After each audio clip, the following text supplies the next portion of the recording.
Elmer Soderblom, Juraj Slafkovsky. Two of the brightest prospects in the NHL. Well, who's going to have the better season this year? Hey, hockey fans! Welcome back. Welcome in if this is your first time joining us. I'm Josh.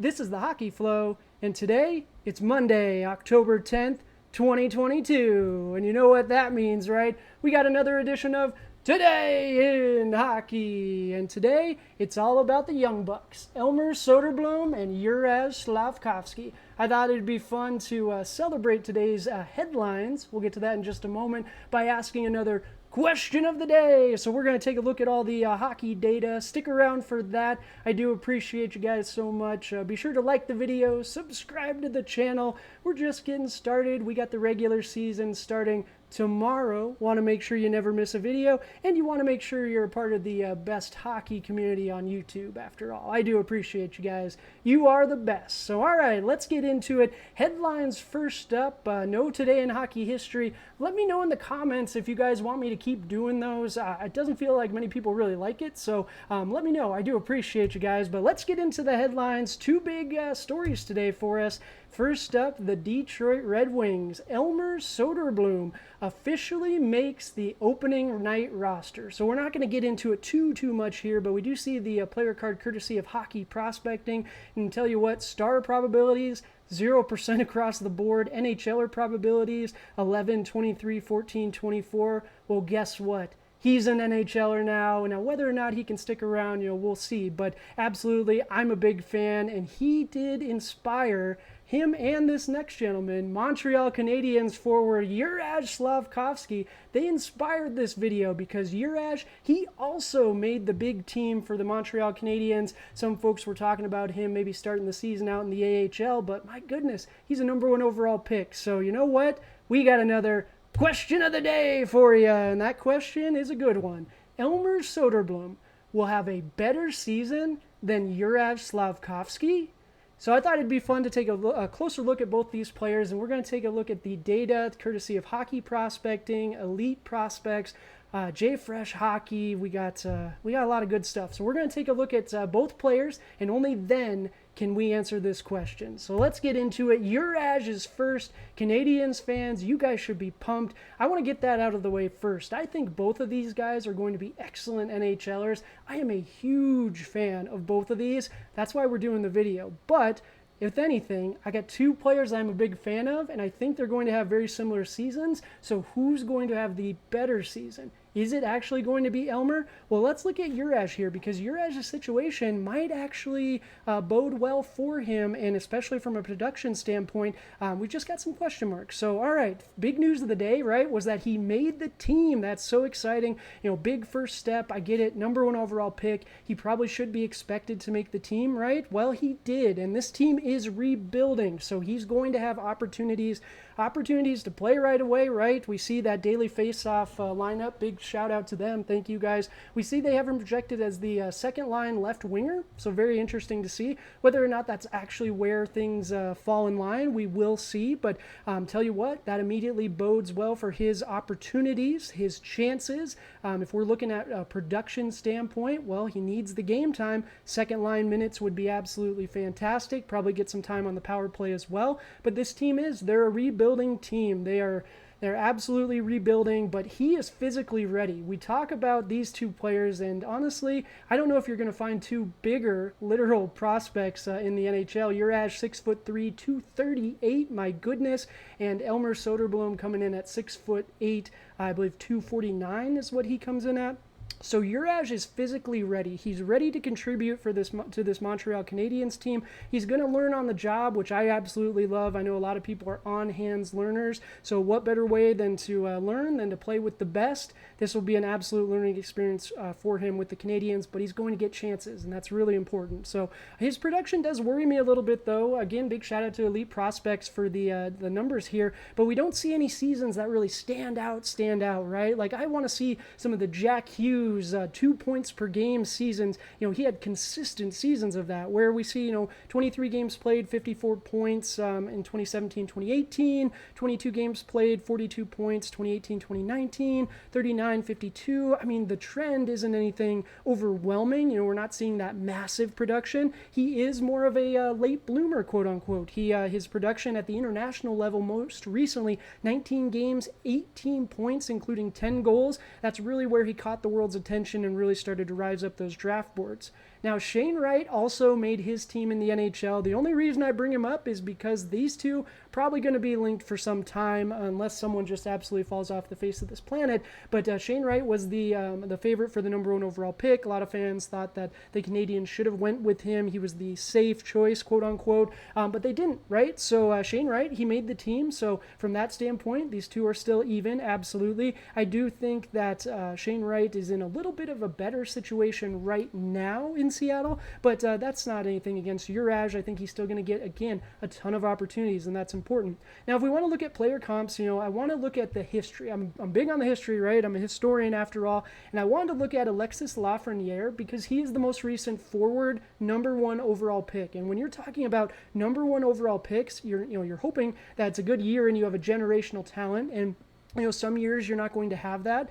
This was one of those years, right? There wasn't that surefire number 1 overall pick the entire cycle. We thought Shane Wright was going to be that person. Turns out he wasn't. But Alexis Lafreniere is a player who was a number 1 overall pick and hasn't really produced to a level that you would expect to this point. We see his NHL equivalencies, 31 and then 32 respectively. 32 points last season? My goodness, that's not really anything to write home about. So if we look at the history, our number 1 overall picks, is it a product of the draft? Is it a product of the game? Is it an individual thing? It does worry me, though, that we haven't seen Juraj really pop off in the youth ranks. We don't see the number 1 overall picks most recently really popping off. Jack Hughes is finally getting up there, and he's really, a generational talent, I think, in my eyes. But what about a comp, not a number 1 overall pick, but a current NHL player who's an established star? What about Mikko Rantanen? So if we're looking just from a physical comparison, Mikko Rantanen is not too bad. 6'4", 215, I think is what he's listed. So Juraj is even more of a tank than Mikko. But Mikko's rookie season, he had 75 games played, 20 goals, 18 assists, and 38 points. That is not too shabby, and if the Canadiens got 20 goals and 38 points out of Juraj this season, I think they would be very, very happy. But is that enough to do better than Elmer Soderblom, better than what I think he's going to do this season? Let's take a look at Elmer. So again, Elmer is a little bit on the other side of the coin here. He's not your number 1 overall pick. He was actually picked, I believe it was the 6th round back in 2020. So very, very different in that sense.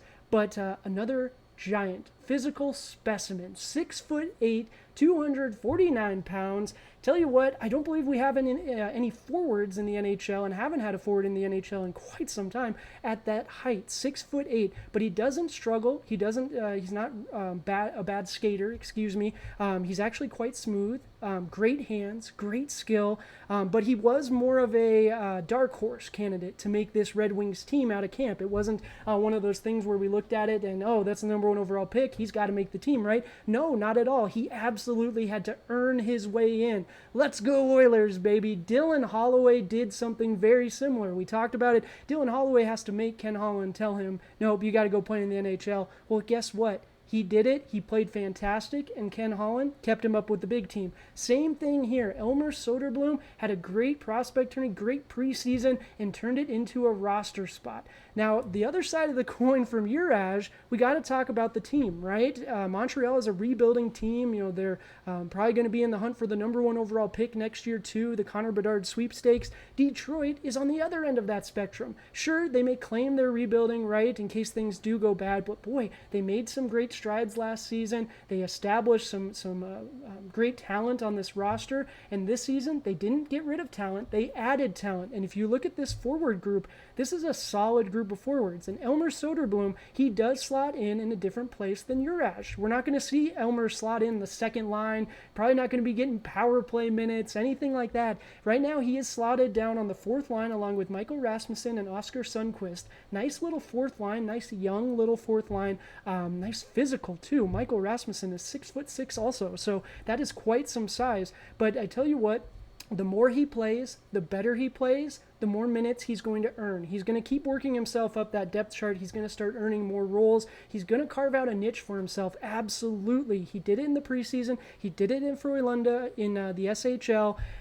The other piece, though, is that he's not going to have all the eyes on him like Juraj will. The number 1 overall pick, everyone's curious. Now, you're not going to be able to miss Elmer on the ice, but I don't think as many people are going to just be putting pressure on him to do well, right? This is all gravy. This is all positive. Net return now for the Red Wings if he does anything, being such a late-round pick. So absolutely, I do think that Elmer is going to continue to play. He didn't make the team for them to sit him. That's a very important thing to keep in mind. He is going to get the minutes. Now, his production, hopefully his confidence just keeps growing and growing, and his production will continue to grow. Now, if we're going to look at Mikko Rantanen for Juraj, we got to look at a full comp for Elmer. So if we look at the hockey prospecting card, again, big shout out to hockey prospecting, we see Alexander Kerfoot is the full comp. So I thought it'd be fun to pull the Jfresh player card for Alexander Kerfoot's rookie season. And boy, he had a great rookie season. 88th percentile in his WAR,